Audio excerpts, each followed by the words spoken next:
And we're back. Greetings, everyone. This is Lucian Vâlsan, broadcasting from Cluj-Napoca, Transylvania. As always, alongside with me is here Jon Gunnarsson, broadcasting from Deutschland, and our producer James Huff, standing in the background, broadcasting from the US. Greetings, Jon. Hello there. How are you today, Lucian? Well, I was just fine until 5 minutes ago when I found out that Google has decided to no longer enjoy my browser and forced me to install a compatible browser, which is not really that nice considering that, well, thank goodness that I live in a fast internet country and I could do it in under 3 minutes. Other than that, I'm doing quite well, actually, and the heat has become more bearable in the last 3 days. It hasn't been that extreme hotness that used to be at the end of last week. Yeah, here basically in Germany, autumn has decided to come early. It's now something like 15 degrees, if that much, and but I actually prefer that to it being, 30 plus. Yeah, well, 15, that's a bit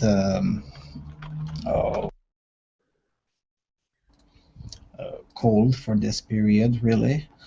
Yeah. Oh, well, anyway. We have quite a lot of the news today, and given that I'm on a new browser installed just 2 minutes ago, no jingle, so let's get straight to the business. Okay, the first one is from the Telegraph from the UK. The male pill is coming, and it's going to change everything. Male contraception is coming. Vesselgel is a non-hormonal male contraceptive owned by the medical research organization, the Palsimus Foundation. It's poised as the first FDA, or Food and Drug Administration panel, approved male contraceptive since the condom.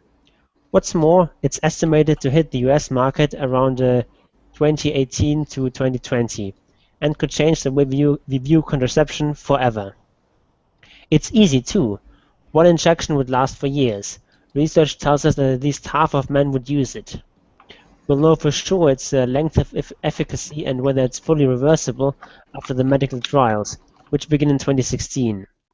Of course, you might well be skeptical about whether men will actually choose the Vesselgel injection. But every year, millions around the world get vasectomies. That is both more invasive and, unlike Vesselgel, intended to be permanent. But there are other options. Generosa, another non-hormonal contraceptive, has gone through phase 2 human trials in Indonesia. The method is hypothesized to work by preventing the sperm's ability to fertilize an egg. Another method, this one from the US, is an anti-epin agent that targets sperm's ability to swim. Both of these non-hormonal methods would involve the man taking a pill. These contraceptives are the first in line because they have support from clinical trials. But there are many others, including the clean sheets pill, designed to allow orgasm while inhibiting ejaculation. As many women would attest, avoiding hormones would be a luxury, ensuring that contraception was worry and side effect free. Being able to control the when, if, and with who you become a parent is a big deal, but you can expect their partners to smile too. This is a total game changer for couples, as well as single women and men. It moves the contraceptive burden into shared territory. This isn't to say that condoms will go away just because of a new male contraceptive. Condoms didn't go away after the pill or in torturing contraceptives became commonplace. As a barrier method, they will still play an important role against sexually transmitted infections. There might be a number of prospective male contraceptives, but it's not plain sailing. Funding is tough. In fact, there's more money dedicated to figuring out how best to sterilize your family pet than there is to research new male contraceptives. Frankly, that's just offensive. To address this shortage, last month the Male Contraceptive Initiative asked contraceptive researchers to send in funding proposals. Our initial stage will be to crowdfund for these research projects. We'll then use the success from the initial crowdfunding to target large donors so that bigger projects can be funded. It's easy to see why so many people would be interested in male contraception given its potential social impact. Just imagine yourself as a teenager who's not even finished growing, or as a student with no financial stability. Now throw in parenthood. You get the idea. New forms of male contraception could change lives, relationships, and sex for us all. What better reason to get behind them? Well, I can find a few reasons not to get behind it, uh, Such as? such as feminist opposition, for starters. Let's not forget, I mean, although there is a little bit of a mistake that's been repeated for the last 10 years, and that is to say that the first large feminist opposition to male contraceptives occurred during a UN conference in Budapest. For Christ's sake, it wasn't in Budapest, it was in Bucharest. I will have footage from that conference. But yeah, since 1974, there's been a consistent ideological opposition to having a reliable male contraceptive on the market. Will this time be different? Maybe, because you know the economy is a bit more globalized, and you can find large donors in places where feminism isn't really that popular, I guess. Yeah, but it's sort of difficult for feminists to oppose that one because it just really starkly exposes their hypocrisy if they want to oppose that. Because that just is not really any sort of remotely convincing argument against having that sort of thing available. So some of them will try, but Well, they've been I successful in convincing the United Nations not to fund it for what, 40 years now, since 74, 41 years. yeah, Uh, but back then it was this really obscure thing that most people never heard about. Because now it's becoming a lot more sort of a lot more well known, and I've seen from various people not at all connected to the men's rights movement posting things about vessel gel on Facebook and stuff like that, and even from people who are sort of more feminist inclined and and sort of posting it in a laudatory manner, and so I don't think that the feminists this time will mount any sort of coordinated resistance to that. There'll be a few of them who oppose it, but I think most of them will be wise enough to sit this one out. Yeah, okay, fair enough. Although this crowdfunding effort is definitely laudable, but and it's obviously good news and whatnot. But let's be fair, it's gonna take some time. Uh, Quite frankly, I find it quite optimistic, the idea to have a male contraceptive pill, but already available on the market by 2018. Sorry, that's not believable at all. Uh, Considering that, for instance, Vasal gel, which is now US centric as opposed to Indian centric, which I don't know if it's necessarily a good idea. They're going to start their human trials in 2016, and they're going to tell me that in 2 years they're just going to finish the trial and get the FDA approval. No, sorry, I can't believe that. Yeah, that seems rather optimistic to me as well. No, it doesn't But I seem mean, optimistic, it's impossible. yeah, but I mean it's very likely to come. Maybe not in 2020, but at some point it's going to come, and it's not very far away probably. So this will be a thing, and uh, I think it's interesting to sort of speculate about what this will do and Mhm. to society, to male-female relations, and so on. Um, and there have been a few people, or quite a few people in the um, manosphere, if you want to use that word, who think that this is sort of win condition, that once you have this, then um, everything just falls into place, and misandry is basically something that's solved or something like that. But I think that is quite naive, and it's not going to work like that. I mean, Yeah, it is going to help. It will sort of give men a somewhat a better position in relationships, and being able to protect themselves from say women who quote unquote forget the pill and stuff like that. but I don't think it's going to have some sort of huge impact. Well, it's gonna have some more direct impacts. For the most obvious one is, of course, the drop in accidental, quote-unquote, accidental pregnancies. I am surprised that some portions of the socially conservative sector is dismissive of the idea. I mean, I don't understand why. I mean, don't they want a reduce in abortion rates? Because this will overall have a positive impact there too. But yeah, I also don't subscribe to the fully utopian, unconstrained vision that, oh, everything will just fall into place once this piece of technology. Nah, that's not really that simple. I guess sort of an argument that I've heard from some conservative sides is that this will further lower the birth rates in Western nations, and I don't know, we all get overrun by Muslims or something. Yeah, yes and no. For starters, who says that this is going to be a product only subjected to use in a couple of dozen or in a dozen nations that we consider Western? I mean, let's not Probably forget this not. product has been developed in India, for crying out loud. Uh, so if anything, it's going to be quite a global product. Yeah, and it's also quite cheap, so it's something that will be realistically available more or less around the world. Yes, yes. So yeah, I don't buy this. I don't buy that argument at all.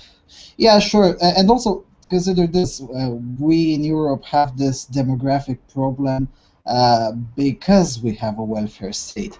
So instead of fighting contraceptives, maybe if you're so worried about that, maybe you should try the welfare state first and foremost, because there have been other times in history of Europe when Europe had demographic problems, but it wasn't such a huge crisis because there was no welfare state. But now, when you have to worry about supporting all sorts of people, uh, well, you should have thought about that when we all adopted foolishly the Bismarck model, which tends to assume that the population will just keep on growing forever. And yeah, anyway, that's a tangent and not really relevant here. Maybe I'll put that onto my channel, which I'll shamelessly plug. Anyway, let's go to the next one. Next one, oh, yeah, the local Sweden. I already made a video about that. Swedish women get new word for solo sex act. After months of stimulating debate in Sweden, a gender equality group has voted on a new word for female masturbation, which it now wants to enter the Swedish dictionary.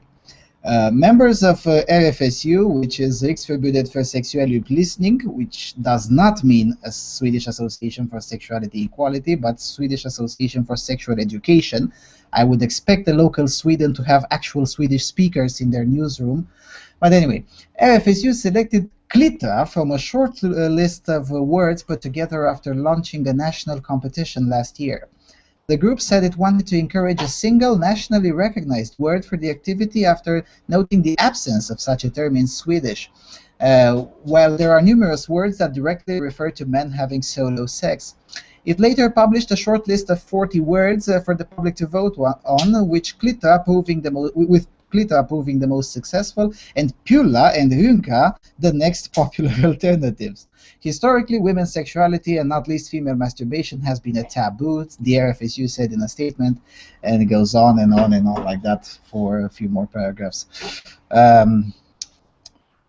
What the fuck? I checked the final poll. They haven't selected my proposal. I had proposed Dvöje, which essentially means to dworkin. Unfortunately, they haven't selected my proposal to be voted on. The next funny part is the second most successful was Pylla, which in Norwegian means dick, and opule as a verb means to fuck. And it applies to men fucking women. So it would have been very, very funny if Pylla would have won.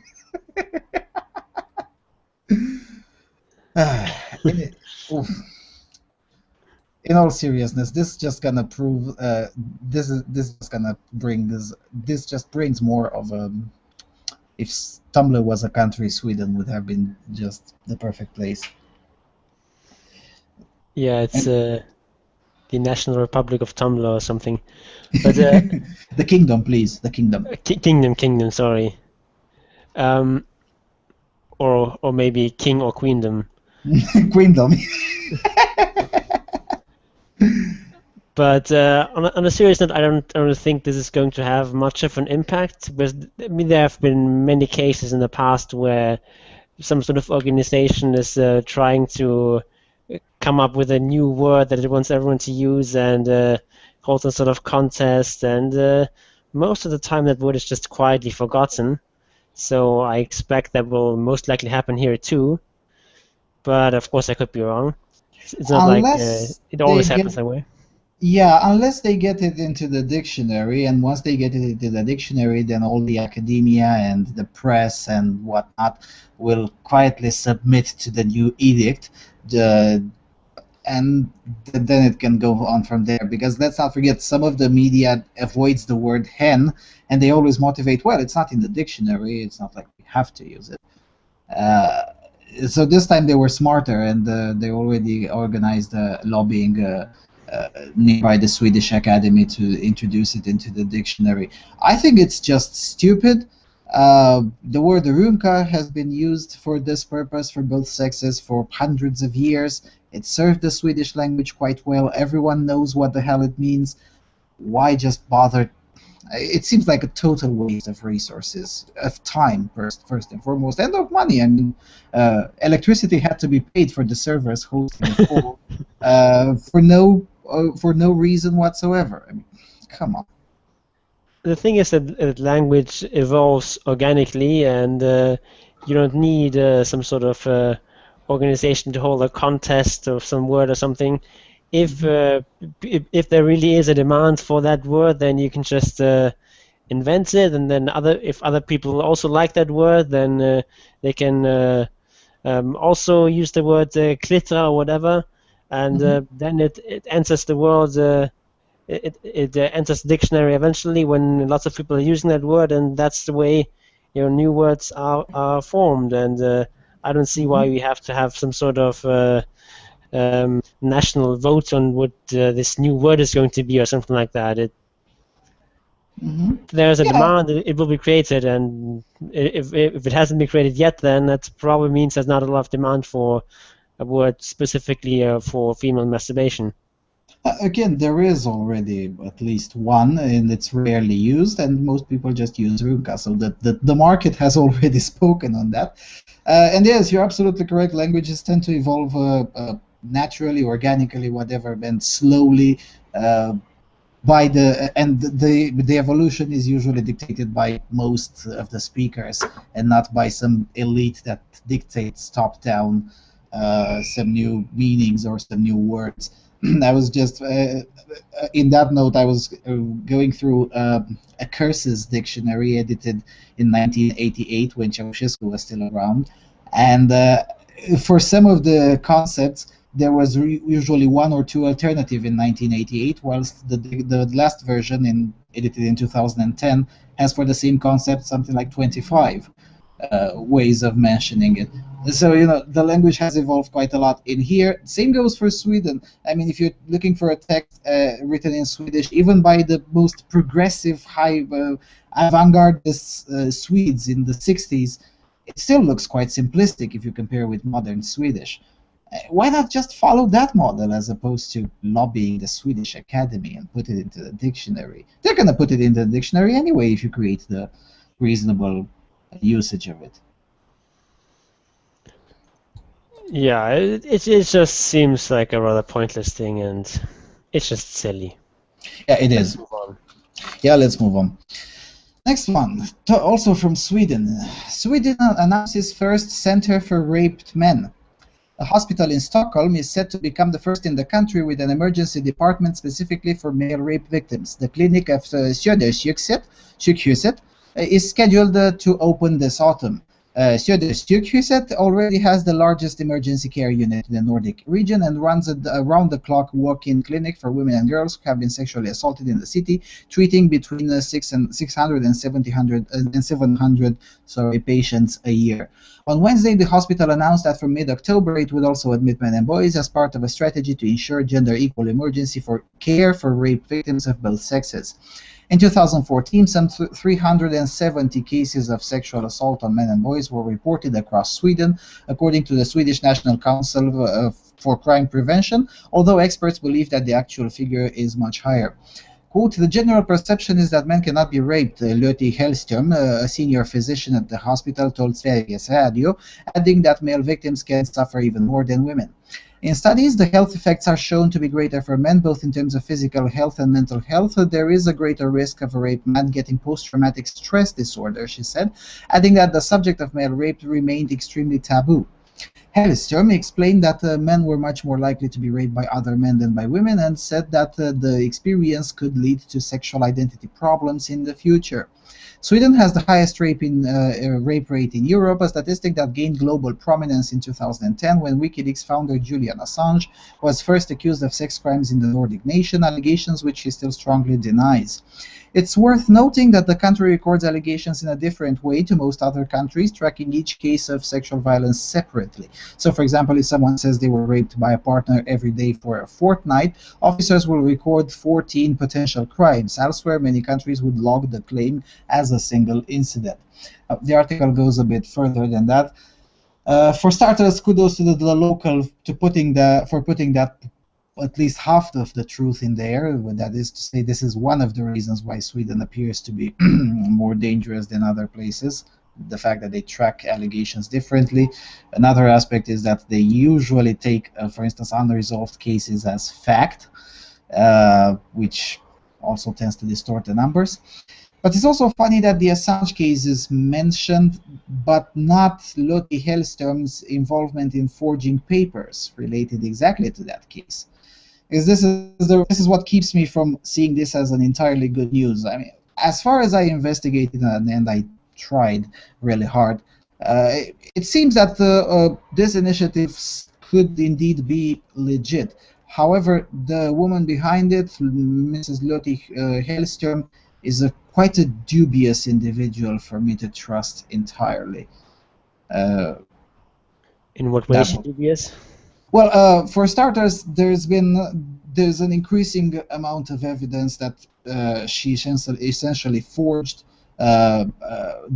medical documents pertaining to rape cases, including in Julian Assange's case, in which essentially she used her authority to say, yeah, Julian Assange is a rapist from my medical point of view, which turned out to be utter nonsense, no matter how you put it, including the Swedish district attorney, the general prosecutor, admitted that it's utter nonsense.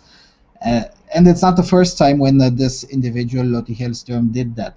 So, I don't know, I can't trust this individual. Hopefully she has good staff and most of the staff takes care of the things and not her. I just really can't trust her. Yeah, let's hope that is the case. Well, anyway, it's a little bit more to this case. I'm in the middle of doing an investigation about it. Hopefully, if I'll find enough material, I'll publish one of my traditional investigative journalist pieces. If things turn out to be how I think they are. If not, well, then I'll be glad to be wrong and not publish anything. In fact, I really do hope that I'll be proven wrong and that my fears regarding Mrs. Lotte Hellström are a bit misplaced or whatnot, but I don't think so. Anyway, let's go to the next one. Oh, this one is from the crazy land. In the sense that it's not just because it's from Sweden, but it's from Sweden, and it's an article written by Gudrun Schyman, the president and founder of the Feminist Initiative Party. And she writes in the Metro of Sweden, Förbud den sexistiska bikini-reklamen. Forbid those sexist bikini advertising. Summer means that the poster pillars of our cities are filled with sexist bikini photos. Sweden should do as has been done in Rome and forbid the half-naked advertising campaigns, writes Schumann, leader of the Feminist Initiative. Now is the season for bikini advertising. Advertiser researcher Nina Åkestams gives on Instagram a telling description of her experience to passing near so many signs. Quote, the first thing that happens is I get sick to my stomach. It's fully automatic. It's on a reflex. And it's why I ate some more yogurt this morning, presumably to prevent nausea. Anyway, earlier this spring came the joyful news that Rome bans sexist advertising. In Sweden, the government has recently given notice that they do not want laws against sexist advertising. On April 29, the Minister for Gender Equality wrote in the Metro that they want to have the conversation with the industry. On the other hand, Feminist Initiative believes that the current system of self-regulation is far too toothless. It works so that individuals and organizations can file complaints against advertising that they think is sexist to the Advertising Ombudsman, or Reklamsombudsman, and RO. And then RO consists of representatives from the business community, which assesses whether advertising is kept or retracted according to certain criteria. The problems with this system are several. First of all, the assessment of advertising is skewed when only the business community is represented. Secondly, it's too permissive in practice. Many commercials with extremely narrow depictions of women are okayed by the RO. Thirdly, it is remarkable that such an important question, namely the assessment of discrimination, is not part of the general judicial system. In other Nordic countries, there are laws against sexist advertising. Actually, no, they're not, but don't let the truth stand in Mrs. Schumann's way. Anyway, back to the article. Feminist Initiative says that it is time to make this a reality in Sweden too. Even the extra-parliamentary feminist movement wants such a reform. For example, the Swedish Women's Lobby drives this issue actively. FI also sees a need for a more general norm-critical perspective in the advertising industry. The representation of, for example, trans people or people with disabilities are embarrassingly bad. The Social Democrats and the Green Party joined before the election, claiming that they want laws against sexist advertising too. Quote, we cannot have a society where 9 out of 10 young women feel that it is wrong to see such advertisements, said Veronica Palm from the Social Democrats before the elections. What has changed now that they are in office?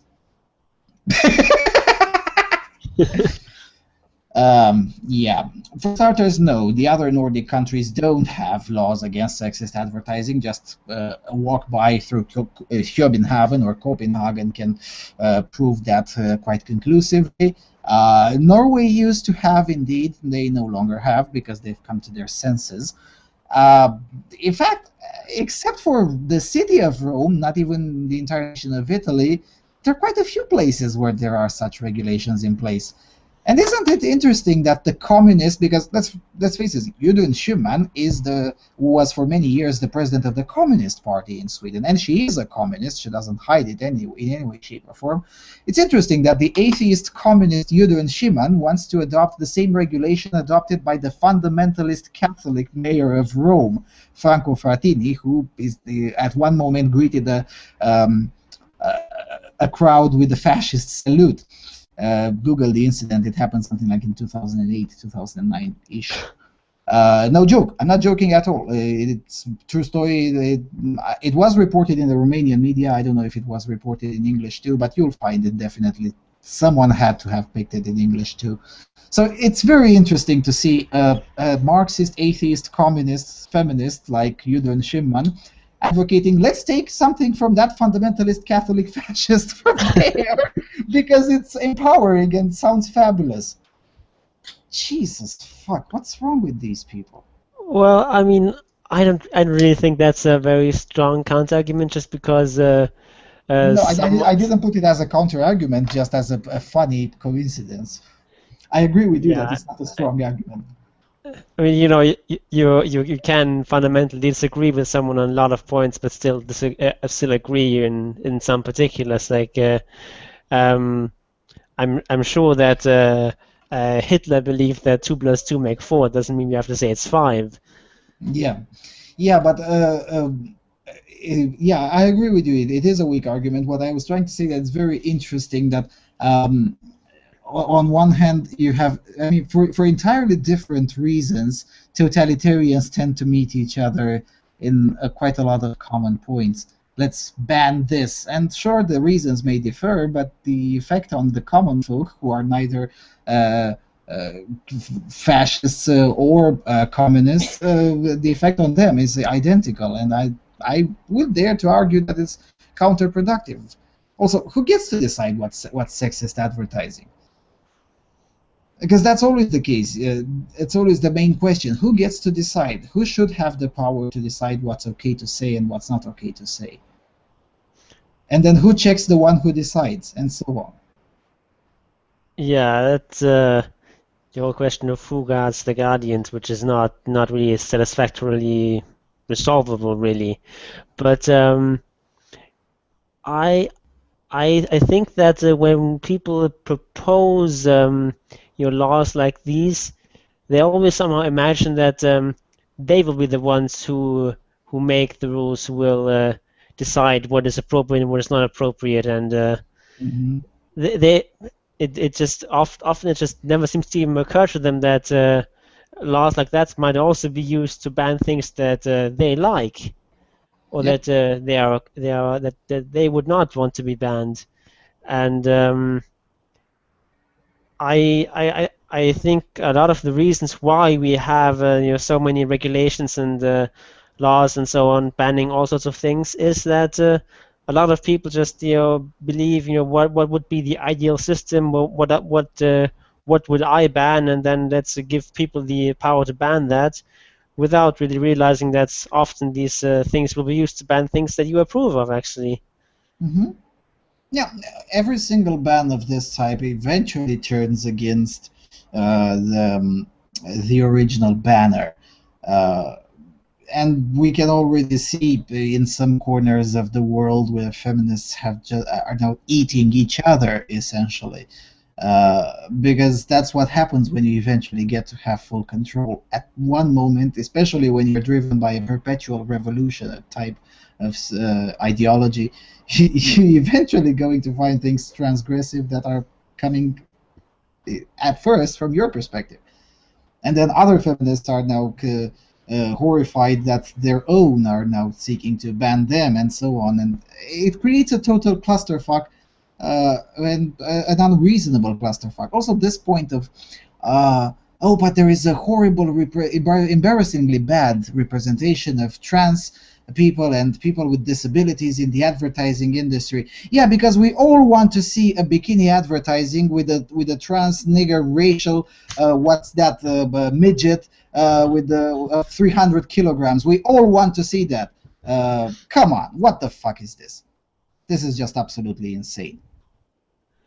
Yeah, No, I mean, advertisers are going to use beautiful people in their adverts, or at least what Yep. most people in society regard as beautiful. And it just turns out that these beauty standards are not egalitarian or inclusive or anything like that. And they'll never will be. Yep. And yeah, sure, the so-called beauty standards change over time, although not really that much. It tries to slightly. Yeah, slightly, but not really that much. And at the end of the day, especially when you're selling widespread products, you're going to try to appeal to as many people as possible. So it's not in your interest as a product seller to put I don't know what's there, people with disabilities. I mean, who would buy a pair of bikini advertised by someone in a wheelchair? Yeah, I mean, people You with don't even get to see disabilities. the bikinis. It's nothing against people with disabilities, but it's a reality at the end of the day. You can't just go and put in everything, and this norm critical perspective obsession with and mind you, this is not confined within the walls of Feminist Initiative. The entire Swedish establishment, except for Sweden Democrats, believe in this nonsense of this emphasis on norm critical perspective. Well, there is a reason why certain norms are in there, because, well, they are the statistical norm. It's just a thing that disabled people, they will be used in advertising to sell products that are specifically marketed towards towards disabled people. It's like if you want to sell wheelchairs, you have a model who's in a wheelchair, for example, or some sort of other aids for people with disabilities. But when you're sort of trying to appeal to the general public, you're just not going to use disabled people because disabled people are just not as attractive as healthy people. And they're also they are part of the general public, but they're not the majority of general public, so they're not the norm. But I guess that's a problem when you're viewing all of the things through a norm-critical perspective lens, I guess. No, seriously, this is utter insane. And the reason why I chose this article is because most of these things are no longer just part of the extreme feminist initiative fringe part of the Swedish political spectrum. These are the quite mainstream in virtually all political parties, at least those that are in the parliament. Yeah, and it's just the whole thing that's portraying scantily clad women as sexist. It's just sort of fundamentally insane. It's no one is forcing these women to appear in a bikini. They are on the contrary, they well paid. They volunteered for these jobs, and it's these women, expressing their sexuality, which should sort of be a feminist cause, but no, because it's objectifying or something. Yeah, and not only they're there voluntarily, they queue to be hired in such jobs, because let's not forget that this industry, the sector of the fashion industry that produces advertisements, is not really a low-paying job at all. It really isn't. Yeah, I mean that there's a lot of women who really want to do that job, and there's that's why these models are quite well paid, and these are not some exploited workers who are doing this for extremely low wages or anything like that. No, it's extremely well-paid professionals for the most part who do this kind of job that lots and lots of people want to do, and it's just very disingenuous to portray these women as victims. Yep, and it's even more disingenuous to say that the experience of that whatever advertising researcher Nina whatever, oh, but these advertisements makes me sick to my stomach. Well, yeah, probably, but you're responsible for your own feelings, not the entire society. And that nonsense that 9 out of 10 young women feel those advertisements are wrong, I don't believe that for a second. I just don't. I think that's utter nonsense. If that were true, we would have seen those advertisements taken down because of lack of return of investment for them a long time ago. Yeah, and I mean that there's lots of advertisements like that which actually target women as the primary demographic. I mean, you just look at the women's magazines, and lots of them. There's a scantily clad woman on the cover, and there's lots of women in sort of sexually suggestive clothing in these magazines and so on. And these magazines are optimized to appeal to women's tastes, and if 90% of women were opposed to that sort of thing, then these magazines would not be selling nearly as well as they do. Yep. But I guess they just use some sort of suggestive language in their questions, and they can always get these sort of high numbers. Yeah, I guess they use the Mary Koss style of surveying. They never ask of Mary Koss never asked its subjects whether they were raped or not. They use some sort of bogus language which could mean anything, and then concluded that 90% or 3 out of 5 of them or whatever were raped. which was totally bollocks. Even from her own data, it didn't come out like that. Anyway, so yeah, probably they used that kind of survey. I would expect from a feminist advertising researcher in Sweden to do that. I don't see it beyond the realm of possibilities at all. Okay, let's go to the next one. Okay, this one is from France24.com. French court acquits ex-IMF chief Strauss-Kahn in prostitution ring trial. A court in northern France on Friday acquitted Dominique Strauss-Kahn in a vice trial that captured the attention of the French public, 4 years after the former IMF chief avoided prosecution in New York on accusations of sexual assault. Strauss-Kahn's acquittal was largely expected on Friday after state prosecutor called for his acquittal during hearings in February, citing lack of proof.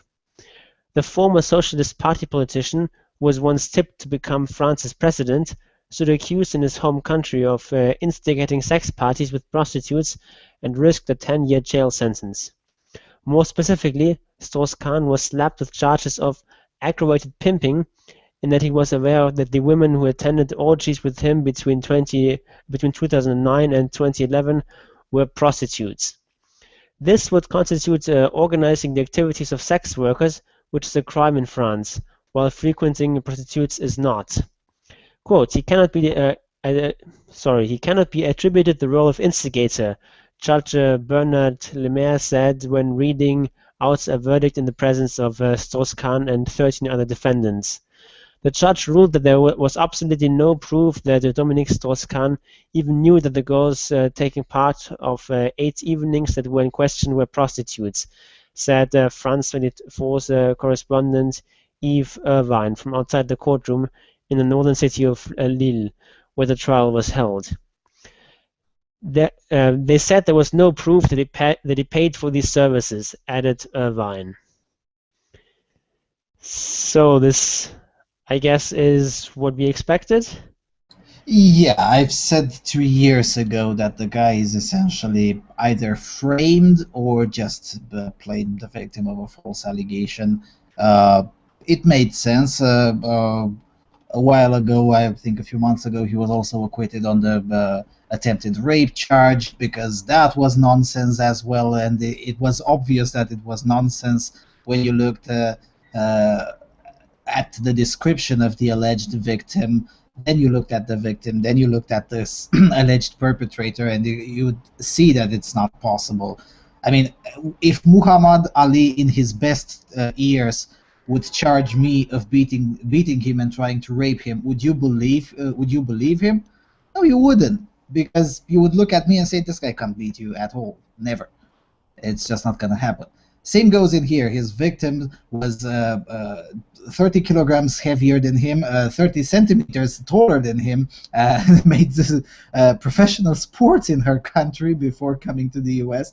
And then she said, oh, but Strauss-Kahn attacked me and put me down and tried to rape me. Come on. And in here, Strauss-Kahn was organizing huge prostitution rings, and the dates were just exactly dates when he had IMF meetings. And I mean, come on, this guy can't be God. He can't beat people heavier than him and younger than him, and whilst doing IMF meetings, he's organizing prostitution rings in the same time. Come on. It was just all the cases against him were entirely unreasonable, and no reasoned person could even begin to consider guilt. Maybe the framers didn't thought this through quite well. Yeah, but of course his political career is ruined either way. Yeah. I guess that was the intent from the first, right from the get-go, to just ruin his career, and it worked. I mean, at the end of the day, when the first allegations against him started exactly during the nomination campaign within the Socialist Party in France, and instead of him, we got François Hollande, and considering that the French were going to vote socialist anyway, I would have expected. I would think France would have been better off with Dominique Strauss-Kahn as president. At least Strauss-Kahn knows a thing or two about the economy, which is not to be said by about his opponent François Hollande. On the other hand, the article, I cut it that portion in there, but the article said that, well, historically the French public tends to forgive these kinds of affairs, so I don't know, maybe he can launch his political career. There's still time. The next presidential elections in France are in 2017, towards the end of And 2017. Hollande is not doing so well. And Hollande is utter tosh, and his opposition, the UMP, the mainstream right-wing party, is utter tosh too. They're entirely fractioned. Sure, they do have time to reorganize until 2017, but it's quite debatable whether that will happen too. And the alternative will be Marine Le Pen, so most likely the socialists will probably win another term. And given that the internal struggle within the Socialist Party between Strauss-Kahn and Hollande will be quite interesting to follow. That is to say, of course, assuming that Strauss-Kahn will join the Socialist Party again, or he'll run as independent or with his own party. Yeah, that would be interesting. Yeah, but anyway, a relaunch of his political career is entirely within the realm of possibilities, because France has this history of not really giving a damn when a high official is caught going to prostitutes or whatnot. It's viewed as, well, he's human, so what? Well, we don't really care, and that's how the French public really thinks. It's not really as moralistic as in other places. For instance, as in the United States. I mean. Yeah, and I think that's a quite healthy attitude, actually. Yeah, I do too. And surprise, surprise, this is not really unique to France. In Italy, it was the same thing. I mean, Silvio Berlusconi would win the elections even today in Italy, with all the bullshit that has been accused of. Some of it entirely proven, and even some of his critics don't bring up his sex ring allegations or stuff. They will only bring his corruption. I mean, not even his opposition tries to use the sex portion, the sex scandals, because they say, oh, well, he's human, so what? He's rich, of course he's gonna have a lot of beautiful women at his house and parties and whatnot, so what? That's also common in Italy, not just in France, and you would expect differently in Italy, where at least in theory there's a bit more puritanism, but in practice not really. People don't have that kind of attitude there. Yep. And since we're on the French prostitution, let's go to the next one, which is on the same topic, essentially. Yes, this is from Reuters. Austrian brothel offers free sex in tax protest. An Austrian brothel is offering customers free sex in a summer-long protest over what its owner sees as punitive tax payments. We are not paying taxes anymore, effective immediately. Free entrance, free drinks, free sex. The Pascha establishment in Salzburg posted on its website. A woman who answered the phone there on Sunday said it was no joke. The Österreich newspaper showed a picture of men queued up outside to take advantage of the unusual offer. It quoted owner Hermann Müller as saying he would compensate from his own pocket the up to 10,000 euros or $11,270 a month that prostitutes working at the club will forgo. Müller, who also operates brothels in 4 cities in Germany and Austria, has complained in past media interviews about what he says has been punitive taxation and regulation of his businesses. He said he had paid nearly 5 million euros in taxes in Salzburg alone over the past decade.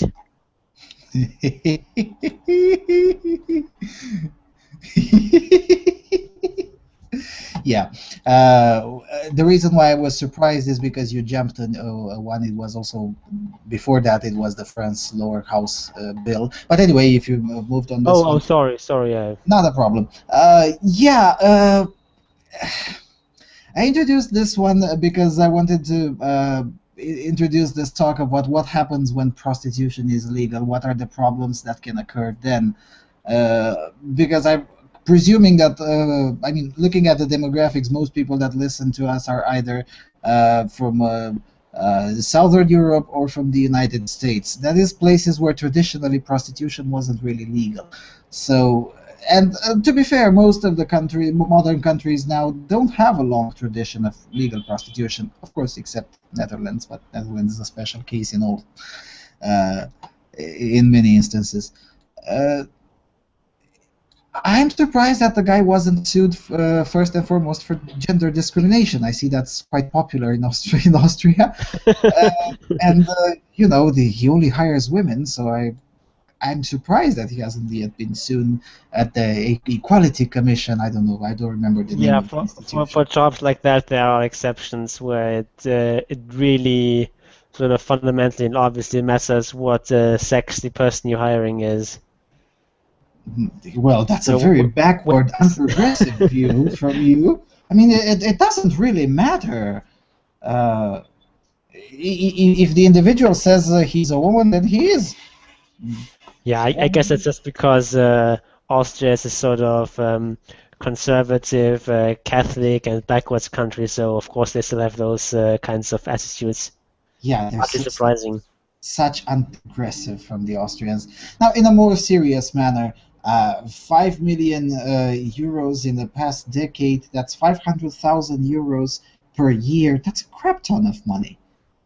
What kind of a brothel runs this guy in Salzburg to warrant such a huge amount of taxes? Yeah, I mean, I don't really know what I don't know if he just has the one brothel in Salzburg, or whether he has more than one there. So I don't know. But I'll make sure to find an interview with him next time I'm around there. Seriously, I mean, I'm really surprised. That's a huge amount of money, even by Austrian standards, which admittedly has higher taxes. But still. yeah, I guess I once saw a sort of a documentary about one of these Pasha brothels, not in Salzburg, but I think in some German city, and it's a sort of really huge place with a sort of large building on several stories, and so I wouldn't be too surprised if this sort of thing has several million um, per year in revenue, and then it might pay 500,000 in taxes. Hmm. Hmm. I won't argue. I don't know too much about the Austrian prostitution model. I still find it a bit funny, this one with let's do a tax strike, but if he says that it's essentially 10,000 euros a month, so I guess the workers aren't paid that much, and the I don't know how he is gonna put it. Uh, how he's gonna I mean, I make don't ends know meet. I don't know if he if really all if this offer is really for all services and all the time. Maybe it's just something on a particular day of the week or something like that. I don't know, but Hmm. because I mean, if it's really a free sex, free entrance, free Free drinks, drinks. um, going on for some sort of extended periods with that is going to be really expensive, and Hmm. yeah, I don't know, maybe. Yeah, it is, however, interesting that he already considers too much of a taxation, and this is to be taken into account because there are quite a lot of people who say that um, if prostitution is to be legalized, it should at least be regulated and taxed by the state. Uh, and what this guy says may be the problem in other places too. I would rather argue for legalization like it happened in Italy. In Italy, in theory, prostitution is illegal. In practice, it's entirely legal. The police won't give a damn at all. Just they won't give a damn. And if a sex worker files a complaint for a crime that has been committed, the crime will be investigated properly without bothering whether the accuser is a prostitute or not. Uh, and somehow that became the profession became a lot safer than it is in Spain, where in Spain is highly regulated, highly taxed, and somehow there are more incidents in there, and it seems more dangerous. Now, I don't think in Austria is dangerous, but given that it's overtaxed to the point that a brothel owner is willing to do such a gesture, even if it's going to be for a week, uh, that should pose some questions to those raising the argument that it should be regulated and highly taxed. Yeah, but in any case, it's going to be good PR. It's certainly something that will draw a lot of attention, and maybe it will even influence the law there, though I'm somewhat doubtful of that. It depends. Austria is not really such a big country, and if most of the regulations are dictated by the local city, they can actually influence it. Okay, sticking on the topic of prostitution, go to the next one from WALB. Okay, France's lower house okays bill to punish prostitutes' clients. A bill which aims to make it illegal to buy sex has been approved by France's lower house of parliament for the second time on Friday, in a sharp battle that divides the two houses. Supporters argued the bill, backed by the lower house and the socialist government, would help fight human trafficking networks, while opponents defend those who buy sex from France's 40,000 prostitutes. The bill, as approved Friday, would penalize clients and remove punishment for soliciting. The upper house, led by conservative opposition, wants the reverse and rewrote the bill accordingly in March. The legislation will return to the Senate, where the same scenario will probably repeat itself. At the end of a complex process, the lower house, dominated by the socialists, has the final say, but the ultimate vote could be months away. Pascal Boitard, junior minister for women's rights, recalled what she said to express her disappointment when the Senate rewrote the bill. Prostitutes are still guilty and the customer is still king. I am happy now to say that this adage is over, Boitard said Friday. Prostitution is currently legal in France, but prostitutes are often arrested and charged for soliciting in public. Brothels, pimping and the sale of sex by minors are also illegal.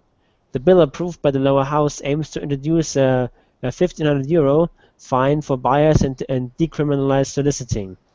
The bill, if approved in Parliament, would make French law one of the toughest against sex buyers in Europe. It was inspired by a similar law introduced in Sweden in 1999.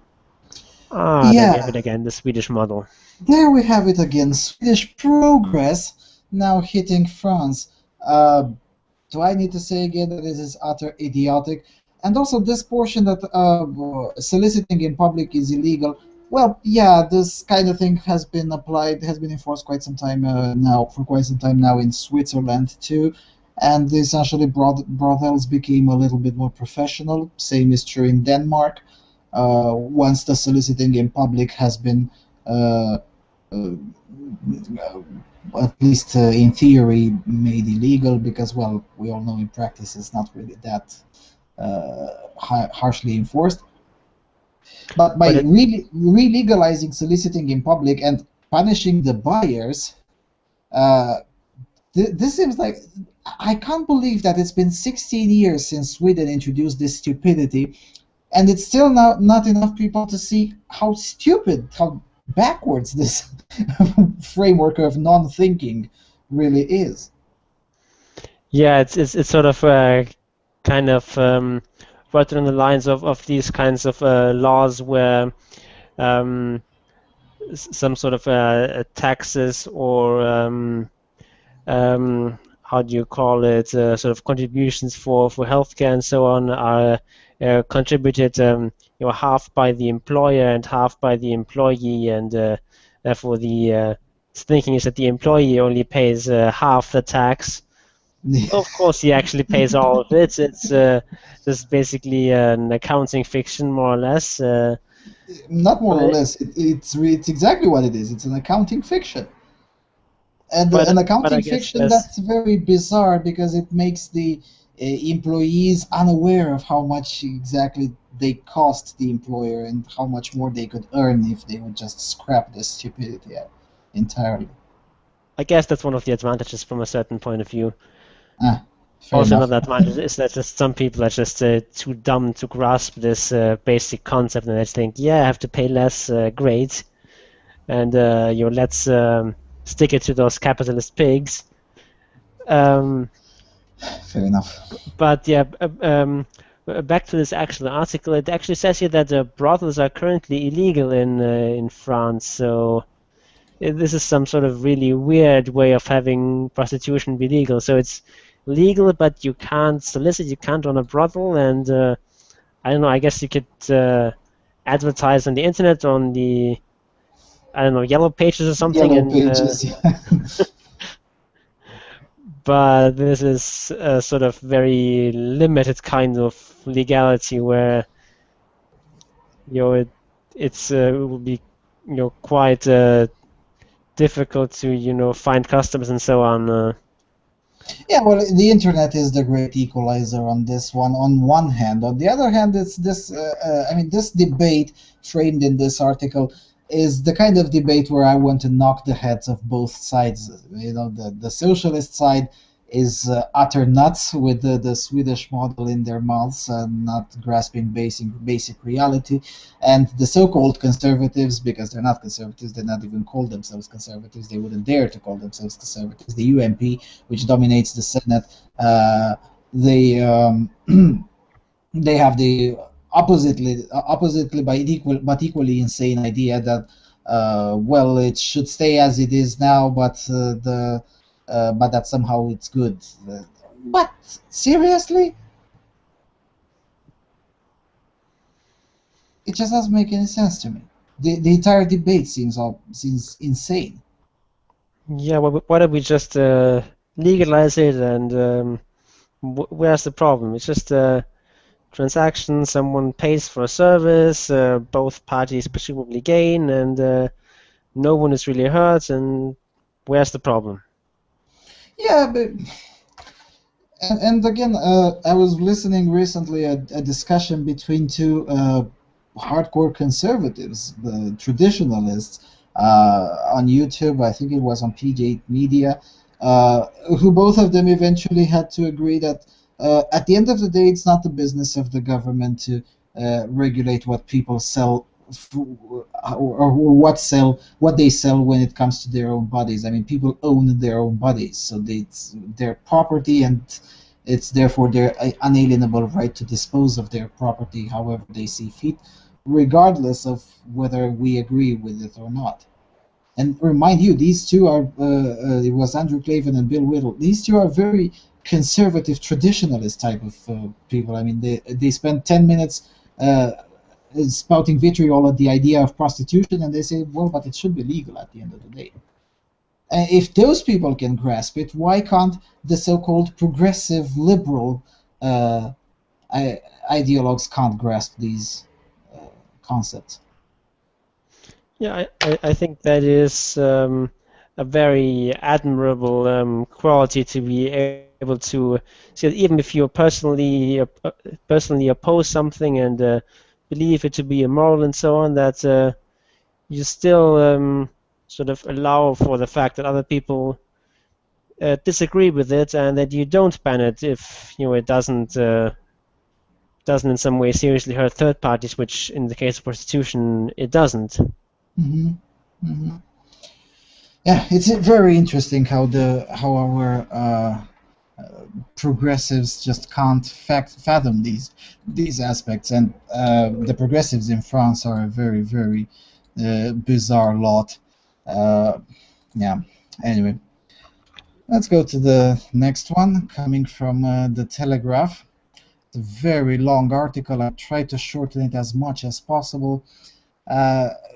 Title: Why Our Universities Blocking Men's Societies.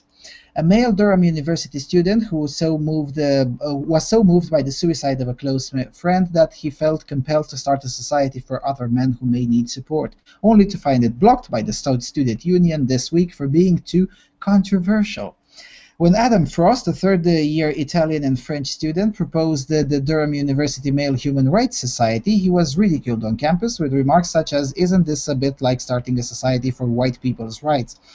Well, actually, that might be needed in Britain, but anyway. Adam told me, quote, last October a friend was depressed, reached out to me, but I didn't know what to say. I tried to help, but 2 weeks later I found out he'd killed himself. That hit me hard. I started looking into male suicide and found some shocking statistics. The reason behind that is that male depression isn't taken seriously. We're supposed to just man up and deal with it, and men are ridiculed. It's incredible how much stigma there is against male weakness. Men's issues are deemed unimportant, so I decided to start a society. But it was rejected by Durham's Society's committee because they said it was too controversial and that my aims were too similar to those of FemSoc, that is the Feminist Society. That's just not true. They told me I could have a men's group, but only if it was a branch of the FemSoc, which struck me as unacceptable. To show why, I went through the FemSoc policy documents where it specifically says, quote, feminism exists for women, end quote, and, quote, it would be extremely unreasonable to expect this space to support and cater for the needs of men. So it's ridiculous to say that the FemSoc can cater for the needs of men when in a sense it discriminates against men. The documents also state that society favors men, and I don't think that's true either, in terms of court sentencing, child supervision orders, cancer funding, and of course suicide. There are also lots of affirmative action initiatives to encourage women to get jobs in high-paid sectors. None of this FemSoc's remit has anything to do with men's issues. It doesn't come onto their radar. Despite Adam making a powerfully eloquent and heartfelt case for the standalone men's group on Thursday, Durham University Society Committee rejected his plea, telling him he could only operate from within the Feminist Society. FemSoc have been great and have offered to work with me, but I don't think that's satisfactory, as they don't have men's issues as a pressing goal, he says. That's fair enough, so why can't I set up a men's group? To be clear, and this is where it gets bizarre, to be clear, I'm not interested in waging ideological war against feminism and want to distance myself from those MRAs and misogynists who seem to spend a disproportionate amount of time bashing feminism. I want to help men instead of just bitching about stuff.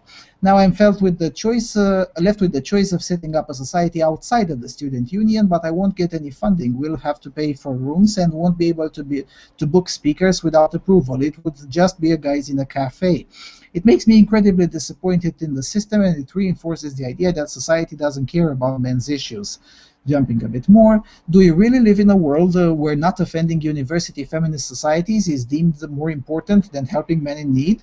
Widespread media reports of rampant quote-unquote lad culture at universities and the establishment of compulsory consent classes at a number of institutions helps create a stereotype that all male students are potentially dangerous sexual predators.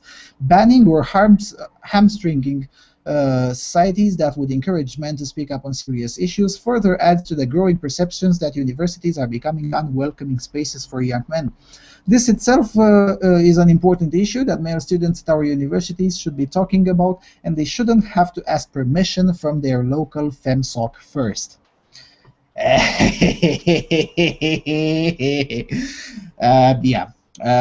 Quite frankly, I have no sympathy whatsoever for this Adam Frost guy. He's just as bad and as fool as the feminist author Matt Haig, who, after being crucified by his own feminist lot, he then doubles down on the party line instead of starting to ask himself some serious questions. So with that being said, I mean, seriously, these kinds of individuals come to me as uncurable. I mean, you want to distance yourself from those MRAs and misogynists, and then the fembots fuck you in the ass metaphorically from all the positions possible, and then they just kick you out and mock you in every single way conceivable, and then essentially shut you down, but then you double down on the same party line. That's like doing the same thing and expecting different result, isn't it? Yeah, that has struck me as a bit incongruous in this Adam guy's sort of statements that I guess he's just doing it to sort of stake out a moderate position, say I'm not one of these evil misogynists, but I guess he's just undermining his own cause there by sort of automatically associating other people who are in favor of men's rights as misogynists.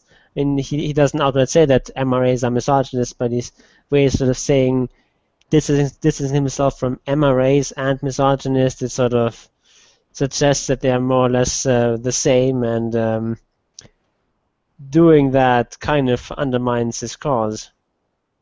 Yeah, and if anyone has the time and the patience to look through the comment section, the guy answers some of the comments in the Telegraph article, and in one of them, if I remember correctly, he says that essentially he's avoiding to answer some of the questions in order to be utterly sure that nothing he says can be misconstrued. So you're really going to play the politically correct game? I mean, someone should send this guy the history of the men's rights movement, which is, by the way, 115 years old, and look how much success the groups that trying to appease the philosophical opponents have gotten. Or maybe just watch an interview with Warren Farrell and see how much success he had whilst within the National Organization for Women and whatnot, within the feminist establishment. It doesn't work that way. This kind of appeasement has an impeccable 100 and something years old track record of failure. Yeah, basically, if you take out these sort of moderate positions, people will nod along with you and then just ignore you because it's easy to ignore.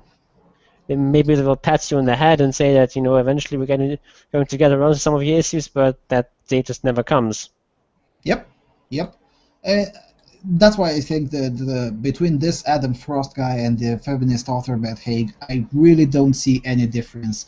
They both seem to lie to themselves that they can do anything semi-positive from within the feminist establishment and without the FTSU portion of it.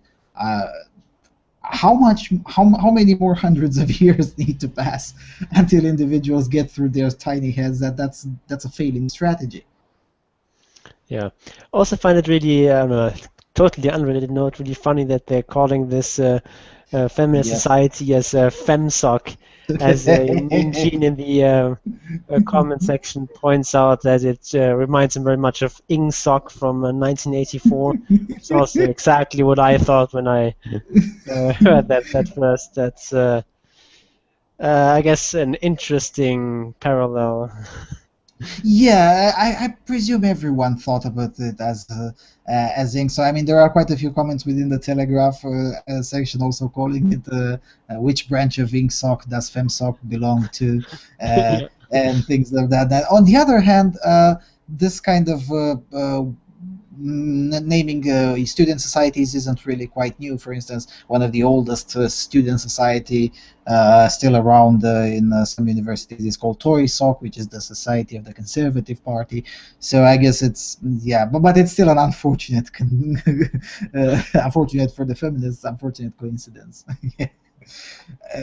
Especially when it comes with this kind of language, you need to ask permission from your local FemSoc before being allowed to essentially talk about FemSoc, to talk about things that FemSoc doesn't want to be talked about in the first place. Makes perfect sense. The amount of double speak is over 9,000 there. Yeah. Okay, let's go to the last one.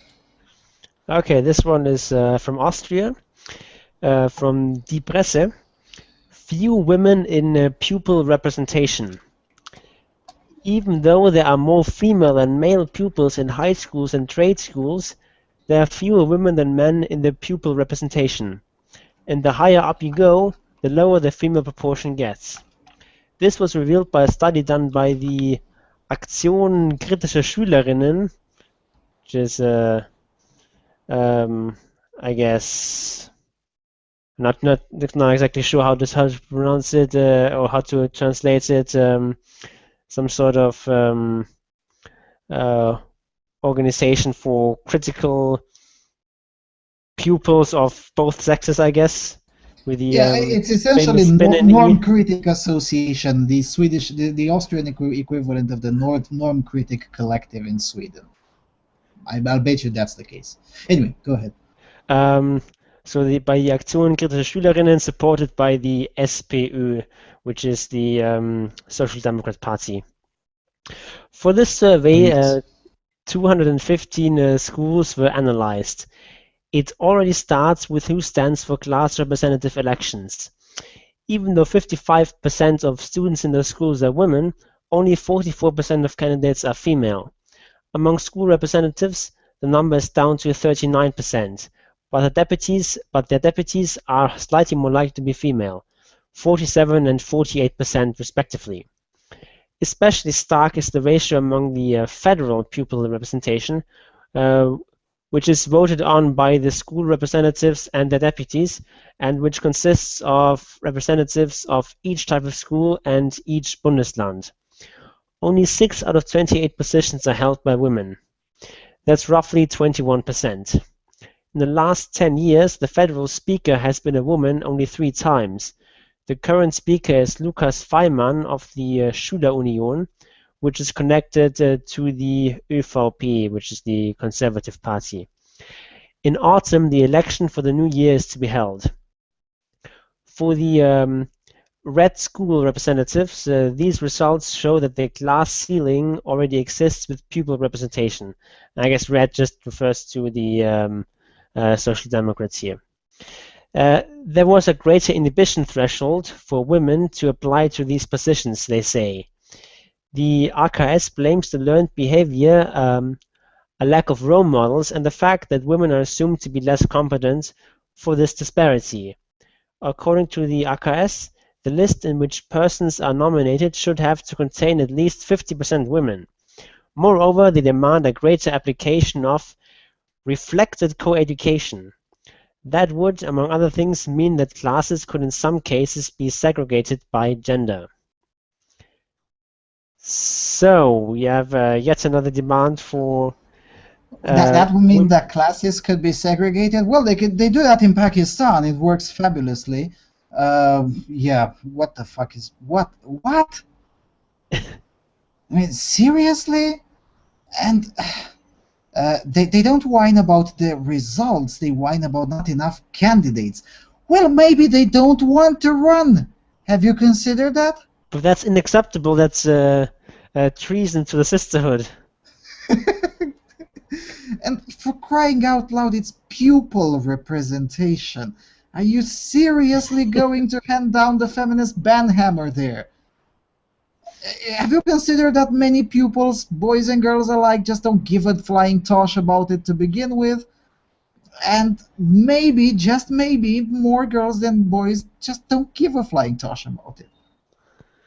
Yeah, and I don't think they're necessarily wrong to think that or to not be interested, because it's really just not very important. It's boring. Boring as hell. But actually in my school years, at least in the early years, we actually had basically an automatically enforced 50% quota. There was we had basically one male class president and one female class president, and you voted. You could just vote for someone, and just the first girl and the first boy were elected. No matter whether there's the 2 boys in first place or 2 girls, doesn't matter. That's the retarded, and I would think that if such a system would have been in place in my school years, I would think that it would have always been a girl trying to hook up with the most popular dude to just get into such positions, because there was a time when such positions were even paid, not too much, but at 14 to make some money essentially doing nothing didn't sound like such a bad proposition for some individuals, especially the individuals who tended to be popular without having too many skills. I was once part of the students' council and whatnot during high school, and I was part of it for like 3 days, because then I resigned, because what I wanted to do was essentially more likely to happen if I acted alone and just petition the ministry and do stuff, agitation and propaganda style, as I wanted to.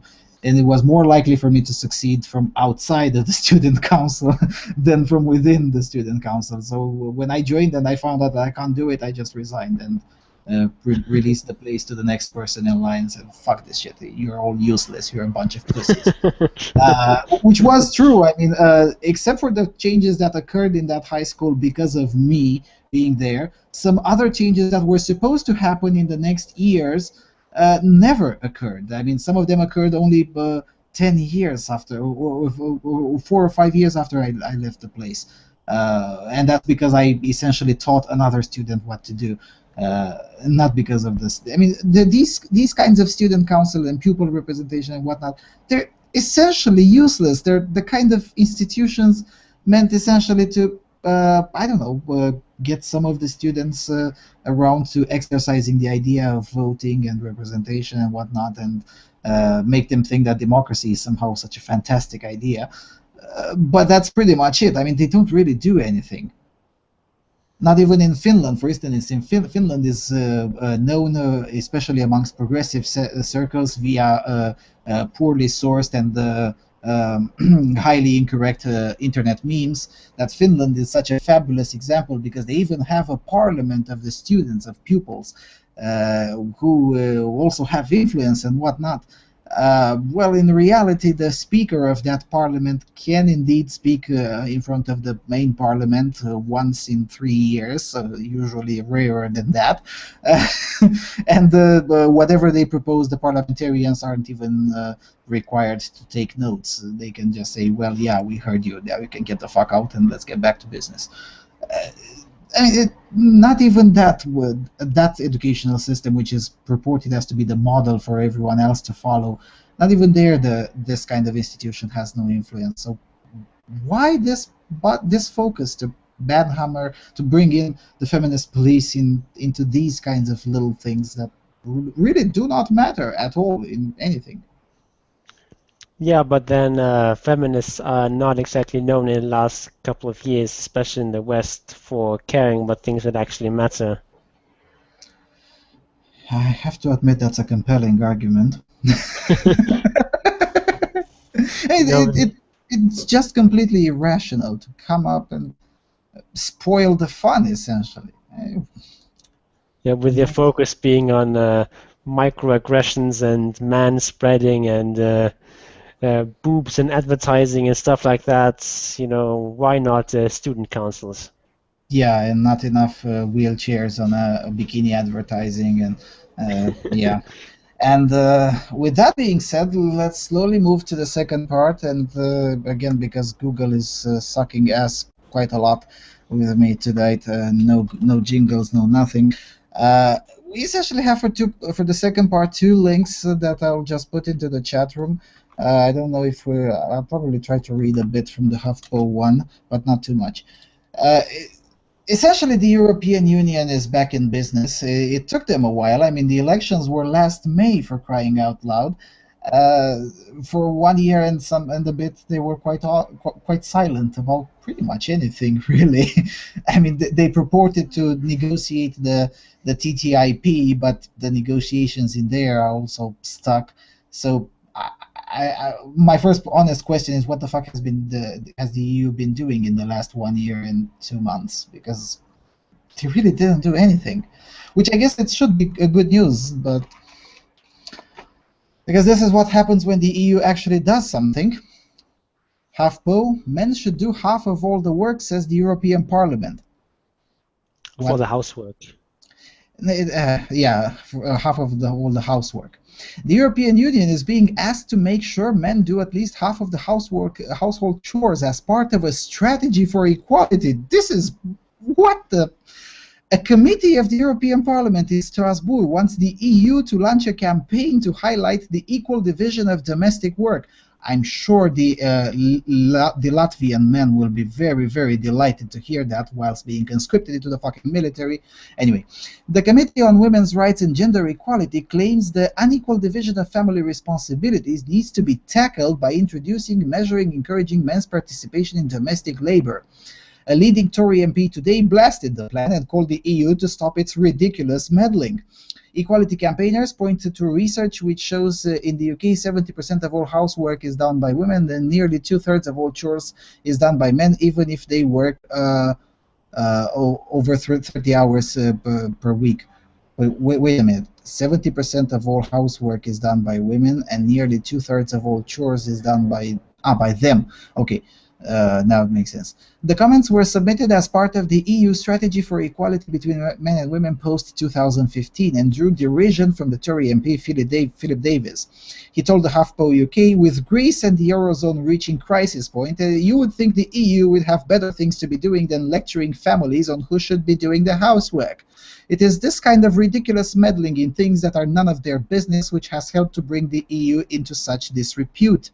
UKIP MEP Louise Boer also spoke out against the proposal and told the HuffPo UK, what kind of organization interferes to this extent in the private lives of people, their marriages, their partnerships? It is up to adults in the privacy of their own homes to decide who does what. It is not the place of any government, and certainly not the place of EU bureaucrats, to decide who does and who doesn't do the dishes. The main focus of the text adopted by the European Parliament in Strasbourg last week was on tackling violence against women and reducing the gender gap. Oh, here we go again. The text also claimed that there has been a slowdown in political action and reform for gender equality during the last decade at EU level. Yes, because more and more people have woken up to the EU nonsense and started sending more and more Eurosceptics in there. Because, mind you, the Eurosceptic bloc may have only 25% in the European Parliament, but there are quite a lot of Eurosceptics within the mainstream parties too. And quite frankly, I would expect quite a lot of skepticism towards this nonsense, even from highly respected Europhiles in there. Although I could be wrong. I mean, the stupidity emanated by some of them is so disheartening. Yeah, and anyway, it goes even longer. It then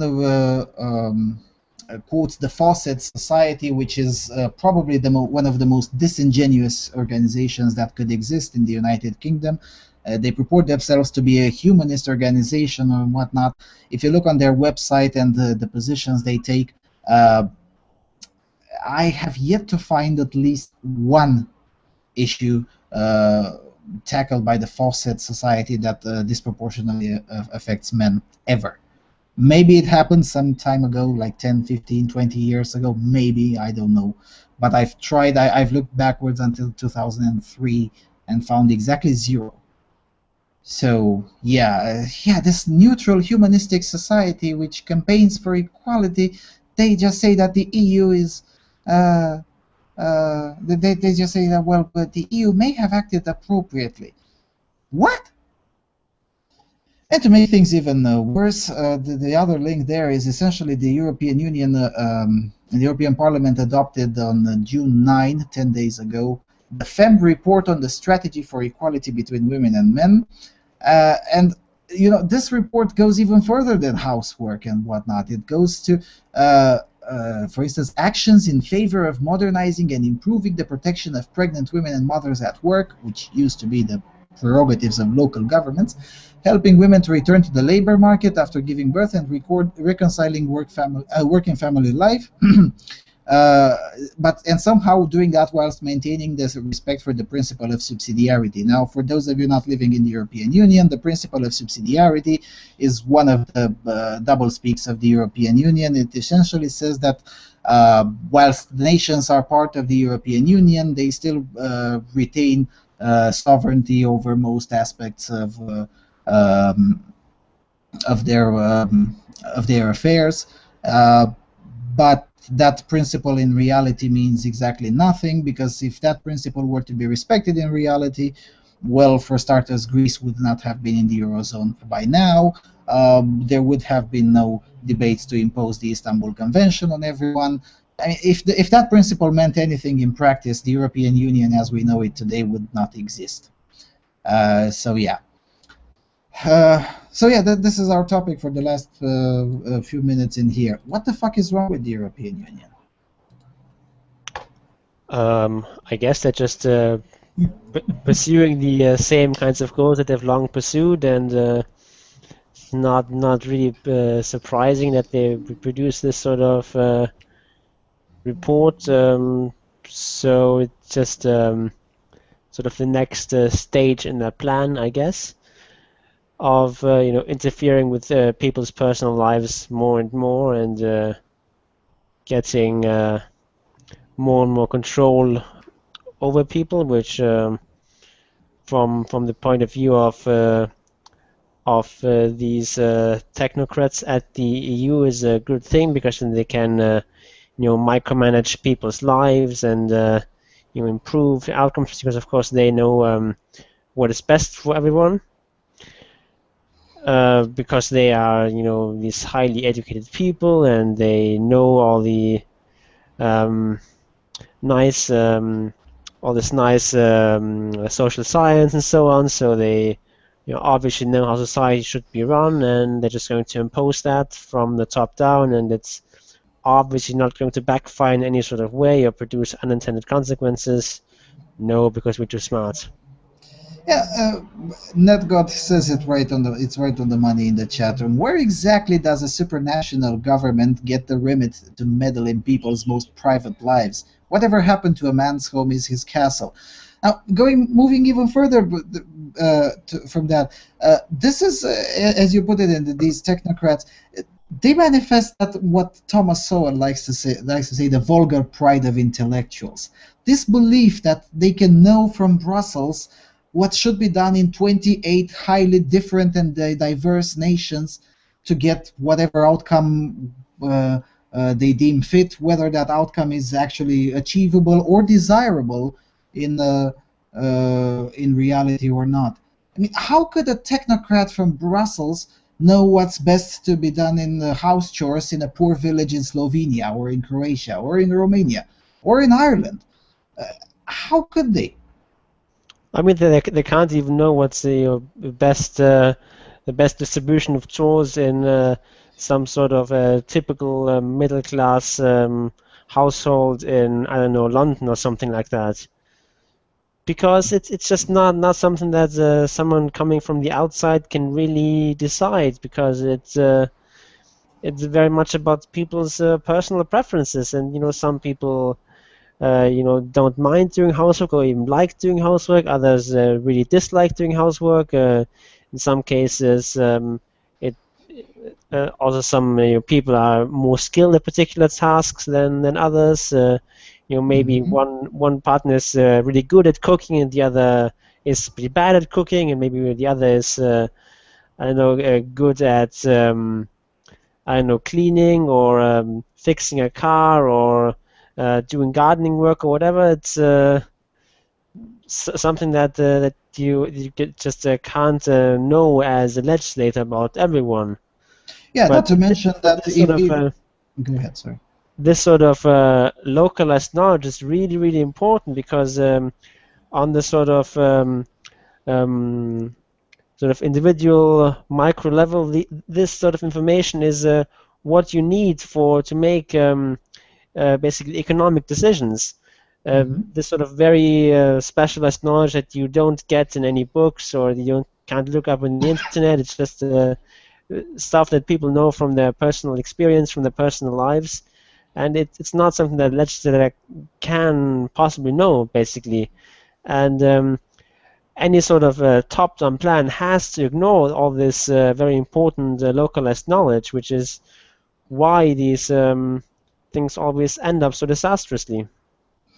Yeah, and not to mention that even if you take them by class, for instance, let's say the middle class in London, well, they all have similar income, but it doesn't mean they all have a similar culture, similar abilities, or even similar work schedule. I mean, someone can end up being middle class in London by being an entrepreneur working from home on YouTube, or working from home on I don't know, a hosting company or a cloud storage service, whilst others can become middle class by working in the banking sector in London. So they obviously have different working schedules and whatnot. And even as you put it, even within the same sort of economic group, things are radically different from individual to individual. Also, NetGod puts something very interesting in there. It calls these kinds of individuals gynocrats, and says the gynocrats like to assume all work is interchangeable, even though they themselves admit that women do most of the routine work, which leaves men to do the irregular, risky, dirty, dangerous, and competitive work. Which is a very good point. I mean, at the end of the day, which is it? Either all work is interchangeable, which is contradicted by reality, or work isn't really interchangeable, and there is a division of labor that individuals, men and women alike, reach to it by common agreement amongst themselves, and it's something that you can't regulate from Brussels. And Yeah. it seems like these technocrats want to have them both ways, and I don't know what. I'm actually really curious at how they want to enforce that or to encourage this sort of 50-50 distribution of housework. I mean, who's going to measure that? I mean, um, do you have to clock in when you're, I don't know, cleaning the living room or something? And then you have to send these data to Brussels and where they are telling it up or something. How is that supposed to work? Yeah, and you're gonna get what, a houseworkometer? Maybe they just have to install telescreens in every home, and you can all monitor that. Yeah, that seems very, very sensible. I mean, it's not like that can backfire in any meaningful way. I mean, why not? If you don't have anything to hide and you have a perfectly equal house, why are you afraid of such? Yeah, Are you exactly. hiding something? Also, this way, the friendly bureaucrats can help you out if they sort of notice that, for example, that you've been doing less housework than your girlfriend or your wife, and they can sort of give you a friendly reminder that, maybe the toilet is a bit dirty, maybe you should go clean that or something like that. Yeah. Um, for any new listeners out there, we're obviously joking.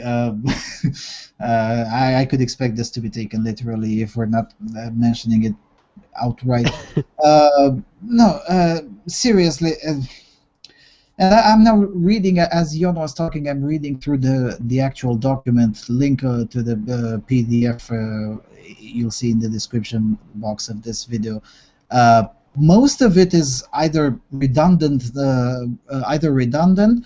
pretentious nonsense, and feminist propaganda. That's really what it is. There's only three things in this. Redundant stuff, pretentious nonsense, and feminist propaganda, especially starting from Article 11. Oh, it's the chapter of violence against women and gender-based violence. If there is such thing as gender-based violence, it's men on men, really.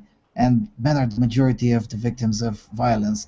So I mean, you can't have it both ways, bureaucrats, and I really don't understand how much longer are we going to tolerate this nonsense? I guess Go the ahead. argument here is that if it's just violence against men, it's not gender-based violence because it's just general violence. Whereas if you're targeting women, then only then it becomes gender-based violence. Yeah, because men are not part of gender or whatnot. Actually, you're right. I mean, we've come to a point in so many nations of Europe where gender essentially means women. So, yeah, I guess. I guess this is sort of the presumption of men as the default sex or gender, which feminists so often criticize and lament when it comes to language, for example, with the masculine form being used as a neutral form and so on. This is sort of the assumption that males are the sort of normal or default gender, and women are sort of the unusual or special gender. But And that's somehow bad. I mean, is it really bad? I guess it has sort of good or bad depending on your perspective. It sort of has advantages and disadvantages, but of course, like everything else in life. Feminists just look at one side, and which side they look on depends on the particular issue, so where they can make their points of women being oppressed and so on. Yeah, I remember Thomas Sowell's criticizing someone who said, well, but some tests about equality and whatnot are unfair or whatnot. And Thomas Sowell was like, well, the tests aren't unfair. Life is unfair. The tests are there just to measure. I mean, everything is unfair in some way, shape, or form, and everything has advantages or disadvantages. And I guess this is really a problem with especially with EU bureaucrats. They don't seem to fathom that there are no solutions.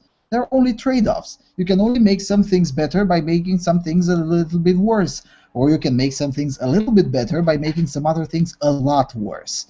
And the more I read through this bill and the more I see what the intention is, and I think the intention is to put in the Istanbul Convention through the back door, because it's clear that it will never get enough votes to put it by force through a directive, because you need unanimity in there, and you have some pesky nations such as Hungary who just say no, get the fuck out, and because of that you have to give it through the back door. Looking page 14 in the PDF, Article 20 points to the importance of systematic training for qualified personnel caring for female victims of physical, sexual, or psychological violence. Considers such training to be essential for providers of first and second line care, including emergency, social services, medical and civil protection, and police services. This is straight out of the Istanbul Convention, essentially. The Istanbul Convention is the same bullshit, calling to create a special police force to deal especially with female victims, whether they want it or not, because that's essentially what the Istanbul Convention is. I mean, if someone says that a woman has been a victim, then that case needs to be kept open until a guilty is convicted, whether the alleged victim really consider herself a victim or not. I think this is the. I could be wrong. I hope I'm wrong, but I think this is the purpose. Let's bring slowly bits of the Istanbul Convention through the back door, because it's clear that the Istanbul Convention won't be rammed, won't be shoved down the throat of everyone by a Commission directive, because you'll never get unanimity on that. Yeah, but these people never quit. If their plans can't be implemented in some particular way, they'll find a workaround, like as, for example, they did with the EU Constitution, which then was resurrected as the what's it called, Lisbon Treaty, and which basically the same thing, but Yeah, and the Lisbon Treaty failed in the Irish referendum, and then they asked the Irish to vote again, and it failed again, and then they asked the Irish to vote a third time in the same year. And just keep doing this. Yes, and the third time they essentially banned from the public space the no position, and then they finally got a 51.5% yes vote, and they say, okay, now the European democracy has spoken. We have the Istanbul Treaty, the Lisbon Treaty, as our new treaty of functioning of the European Union. Essentially the Constitution, but it's not called the Constitution because the Constitution failed in 4 countries in referenda. This kind of nonsense is despicable, and these kind of pretty much drive the point home why I am a staunch I wouldn't call myself a Eurosceptic. I would call myself an anti-EU individual, because I'm not a skeptic regarding the European Union. A skeptic implies that it's someone who hasn't made up his mind yet on a certain topic, but it's hard to even maintain a skeptic position when it comes to the EU.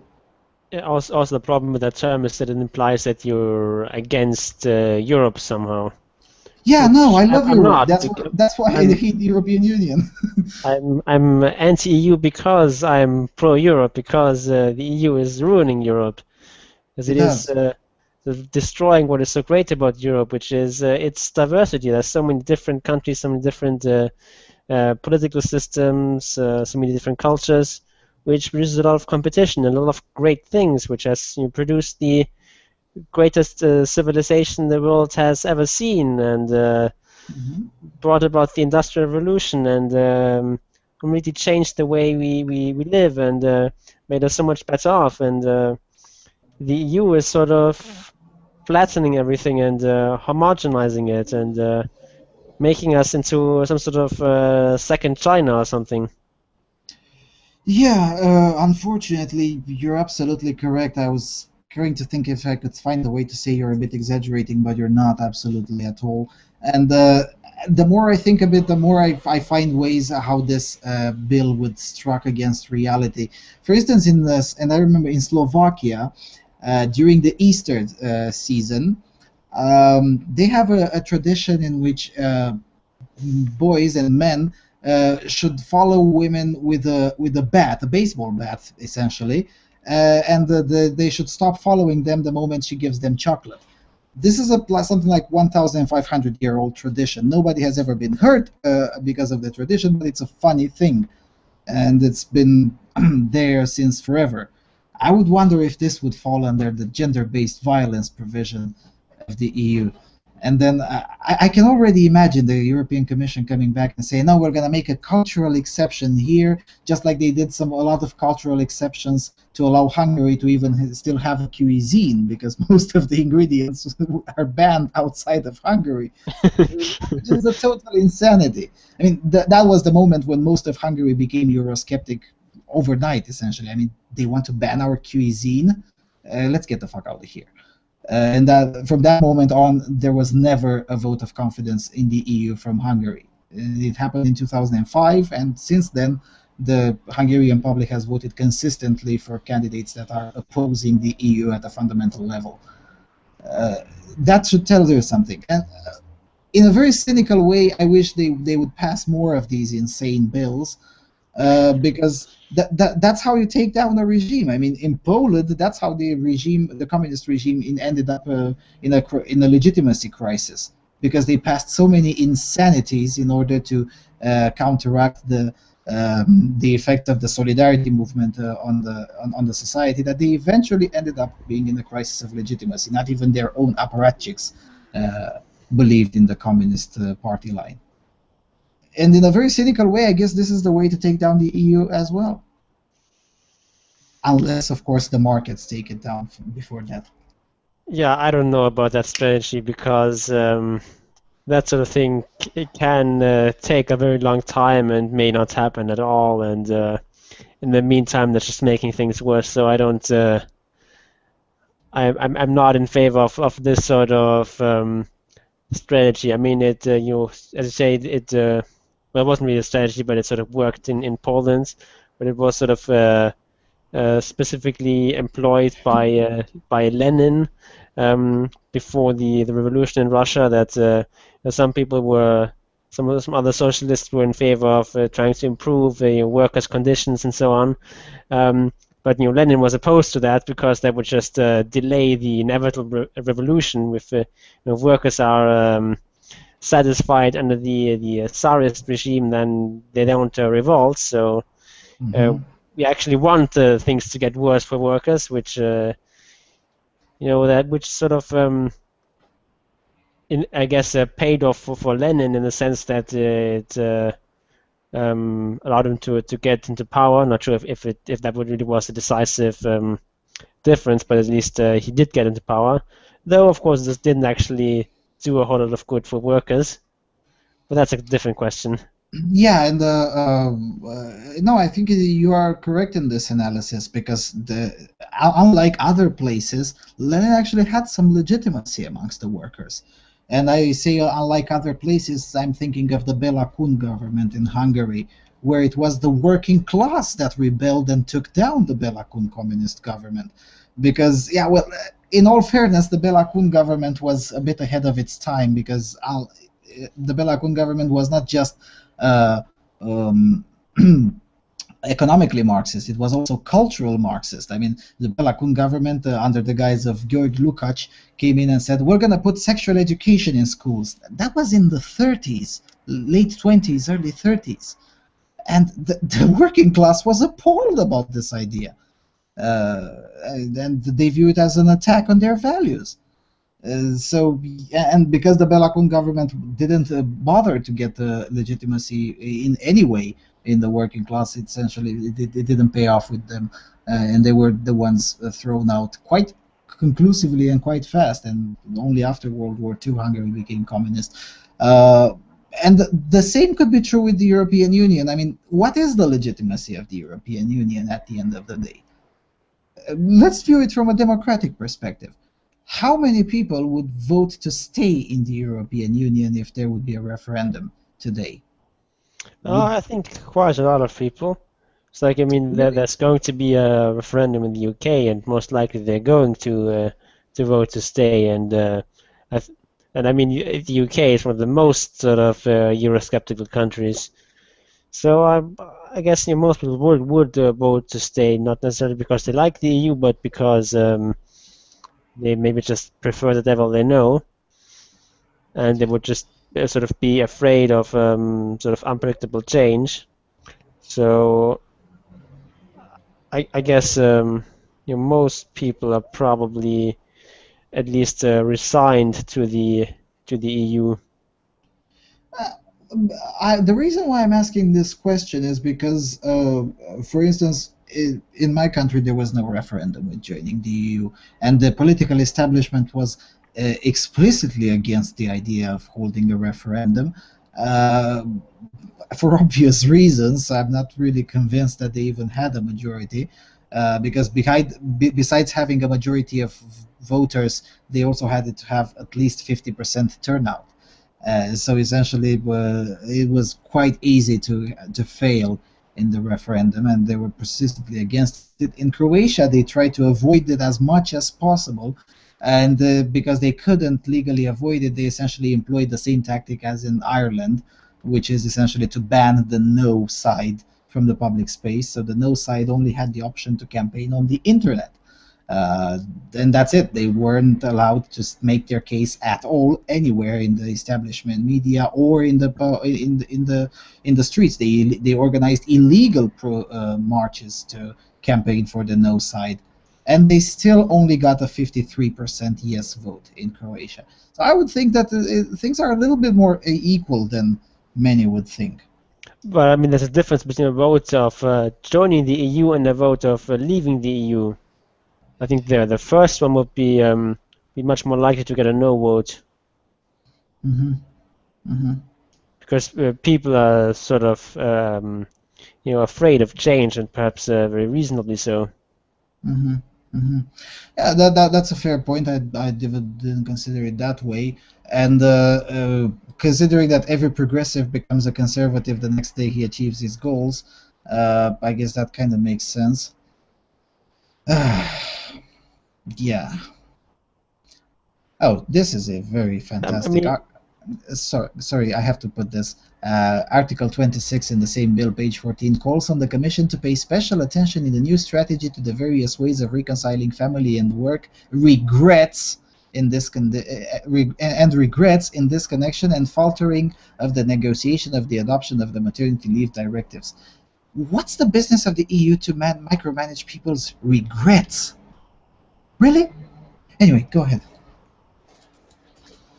Well, I don't think that they're saying that they're micromanaging people's regrets. That sort of that the authors of this report regret that these negotiations faltered. No. Well, in that case, that formulation is very bizarre. Anyway, you wanted to say something and I interrupted you. I'm not sure what I wanted to say. I forgot. Sorry about that. Yeah. Also, and of course, it's the usual bullshit in here, calling for the adoption of necessary measures to promote higher employment rates among women. Why? What's the business of Brussels to do that?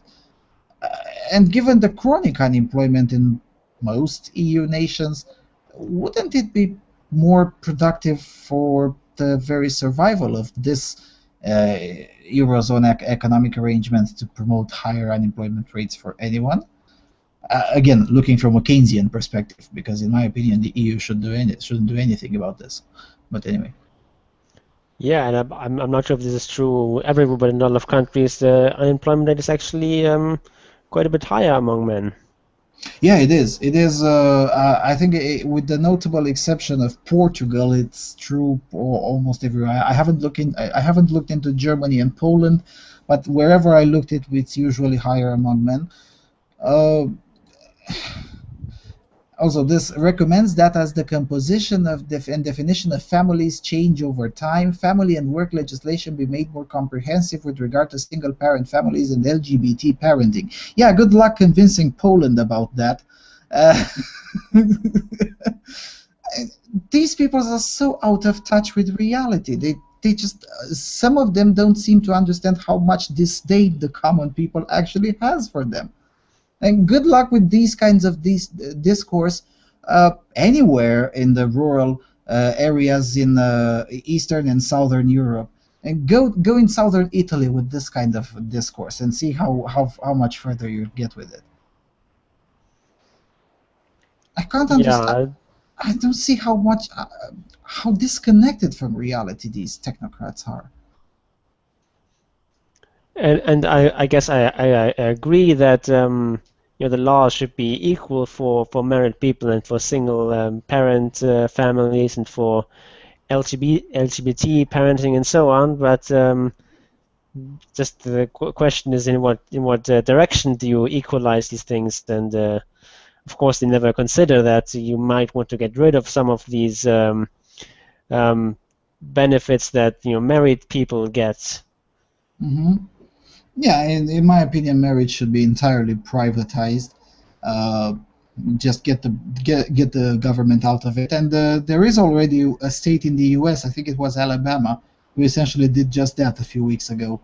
And also there is another state that is considering to doing the same thing, to get rid of marriage license altogether and essentially privatize marriage, and to be just a ceremony organized by whomever the couple wants, whether they be a secular organization, a church, or whatnot, a mosque, whatever. That seems the most sensible option to me. It's also at the same time a perfect solution for the gay marriage issue.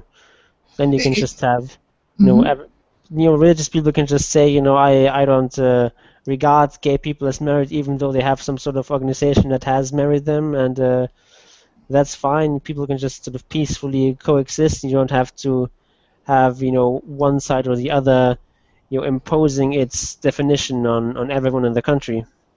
Yeah, and on the other hand, Europe is going exactly in the opposite direction. I mean, the government of Denmark recently issued an edict that forces the Church of Denmark to ordain gay marriages, even though 90% of churchgoers oppose it completely.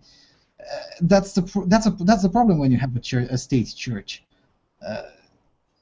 Norway was slightly smarter. They abolished the status of state church in 2012.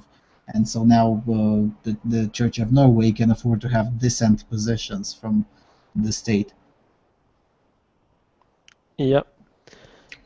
And that's why having an established church is not necessarily good for religious people, as a separation of state and church, both protects atheists and people of other faith from the dominant church, and it also protects the church from the state.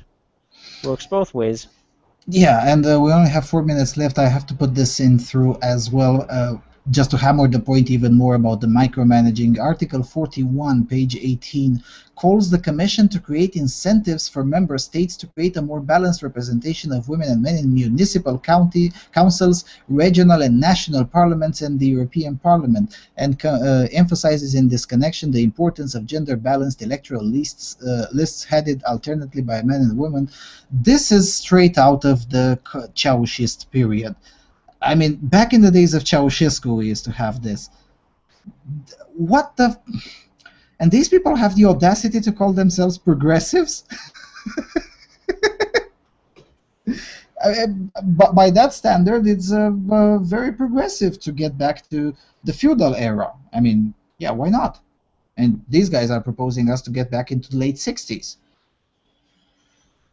And how would the Commission create incentives on how small regional parties would make their electoral lists for villages and small towns?